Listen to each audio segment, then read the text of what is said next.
Good evening and welcome to the WDSU News Hot Seat. I'm Travers Mackle. Tomorrow morning, LaToya Cantrell becomes the first female mayor in New Orleans history. We all know by now that she defeated former Judge Desiree Charbonnet last fall to win that election and has had a rather long transition period, almost 6 months. Tonight, we are discussing everything LaToya Cantrell and inauguration. We have a good panel here.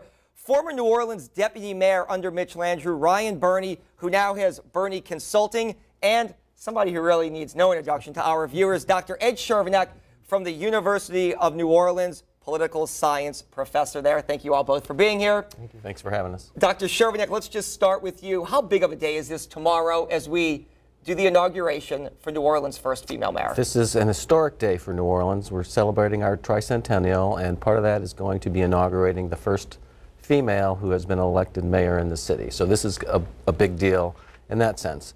And inaugurations are also a big deal. This is a celebration of our democracy, that what we're witnessing is a transition of power from one administration to another. And so it's both historic and it's celebratory at the same time. Ryan, we're going to talk to you about what the administration has passed off, or passing the baton, if you will.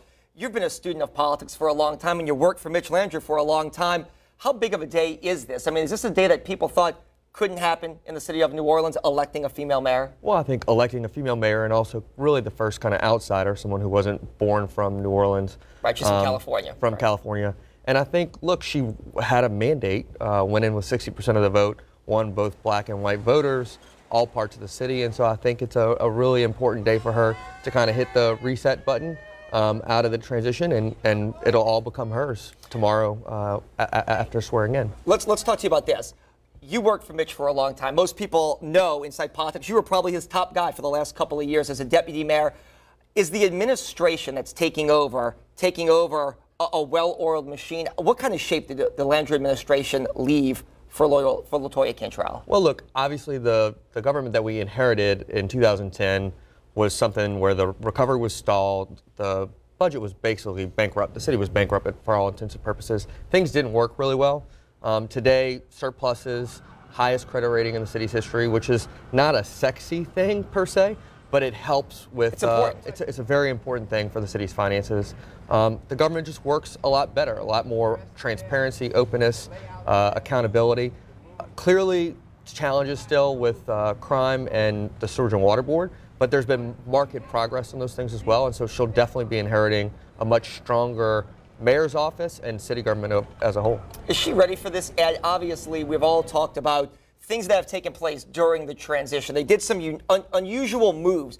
They made these committees private. They unveiled a report late last week that basically was by the numbers. It was nothing that jumped off the page and said, oh my God, they're going to do what?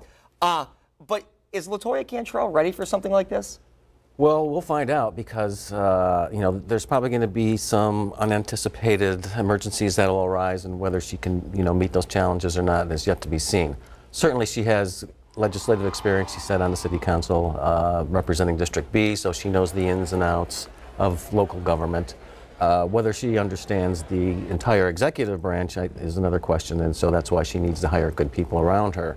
So it's not just her being ready, but it's the team that she's going to hire that'll allow her to be ready to handle any situation that arises.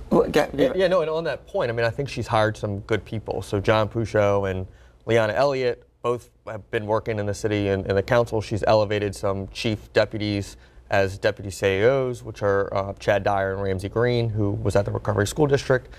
She's hired a CAO from Albuquerque who, by all intents and purposes, has a good background and ran a good government there. So, I mean, I think she's making the moves. Most importantly, she kept Chief Harrison and Chief McConnell into the most critical public safety positions. And so I think, let's wait and see how the first few weeks are. The transitions are different than how somebody will actually govern. And so, again, I think tomorrow is a good reset for them to really, control the dialogue moving forward. Since we brought this up, if I could get both of you able to comment on this really quickly. She did not bring on Warren Riley, the former police superintendent, just yet. As she framed it, she hit pause on that decision. Good move or bad move?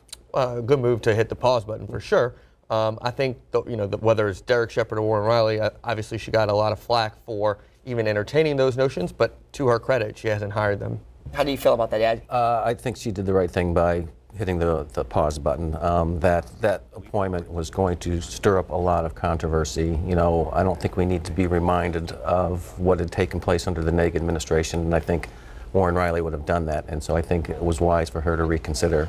But she needs to fill that position quickly because the Director of Public Safety and Homeland Security is an important position in New Orleans. So LaToya Cantrell comes from the council where she was the District B representative for about a term and a half. She won a special election when Stacey Head won the at-large race. 5 new council members. The only ones coming back are Councilman at-large Jason Williams and Jerry Brossette.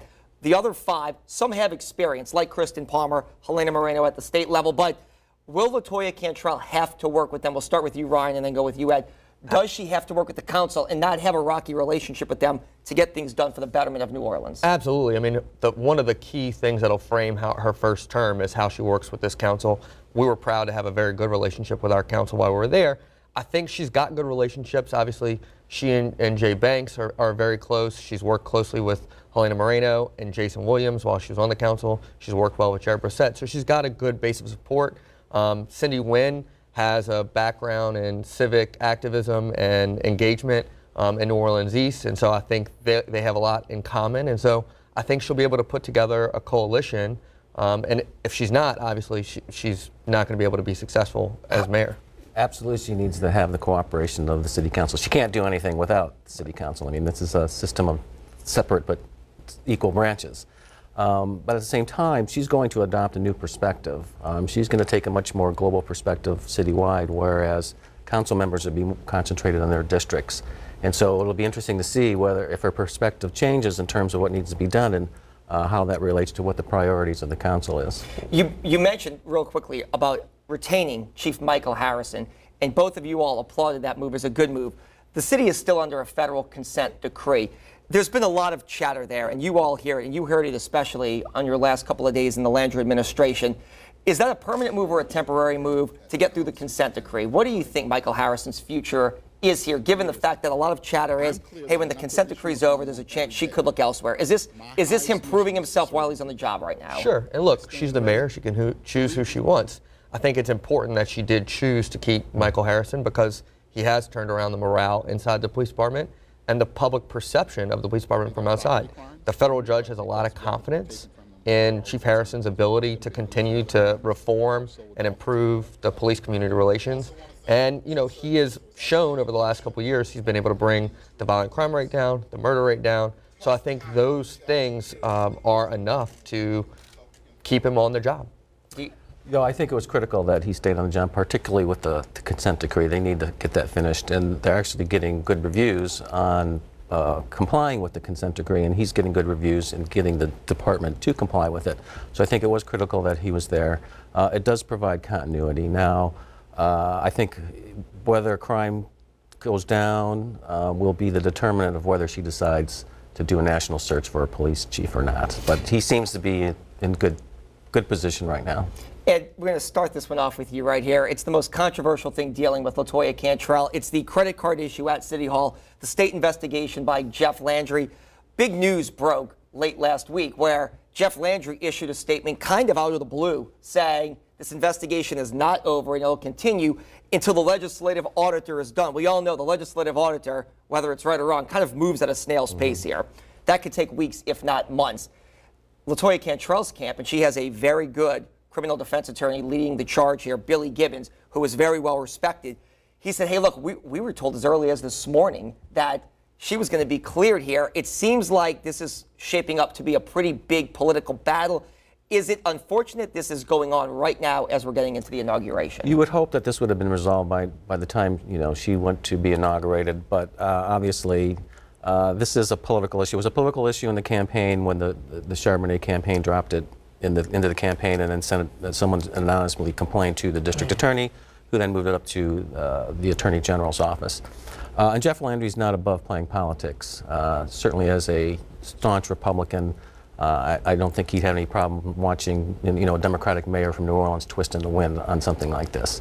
So there may just be some miscommunication, between who's in charge of the Attorney General's office and the people who are doing the investigating. They may have leaked some information, and he's probably saying, look, it's not over till it's over. And regardless, it doesn't look like it's going away anytime soon. Ryan, when you worked for Mitch Landrieu, which was recently as one of his top deputy mayors, Jeff Landrieu was no ally of y'all's in city government. This thing reeks of politics. You know, one of the things I think that the mayor-elect will find is that New Orleans is a whipping boy for lots of politicians, particularly Republicans from other parts of the state. And so every move that she makes will be under scrutiny from outside forces who want to make an example of the city of New Orleans. But the announcement this week certainly reeked more of politics than anything else. Really quickly, probably final question here because we are running out of time. We'll start with you, Ryan, and then finish with you, Ed. Pull out your crystal ball. We always like to tell people that here. Pull out your crystal ball. In 4 years, what's going to be LaToya Cantrell's legacy, possibly as she's running for re-election? But after 4 years of Mayor LaToya Cantrell, where do you see the city of New Orleans? I think you're going to hear her talk a lot about inclusion and making sure everybody moves along in the recovery, the continued recovery of the city. It's an issue that she focused a lot on the council, and it was certainly part of her campaign, this Forward Together notion. And I think that's going to really be the driving force of her next 4 years. Same with you, Ed. A lot of national attention because she is the city's first female mayor. Where are we in 4 years under Mayor LaToya Cantrell? I agree with the inclusion argument there that she needs to decrease that income gap that exists in the city. But if you notice in her transition plan that the infrastructure committee came first, and that, you know, so I suspect that what we want to see is what kind of progress we have seen in terms of dealing with the drainage problem and dealing with water management in this city, because that seems to be a big emphasis and focus of this administration. So, have we made progress? And we're not going to complete the system and fix the system in 4 years, but what we want to see is their progress. All right. I wish we had more time. Unfortunately, we are out of time. Ryan Birney, former deputy mayor under Mitch Landrieu, now has Birney Consulting. Ed Chervenak, UNO political scientist. For the hot seat, I am Travers Mackel. We will have continued coverage starting at 8 a.m. of the inauguration of Mayor LaToya Cantrell.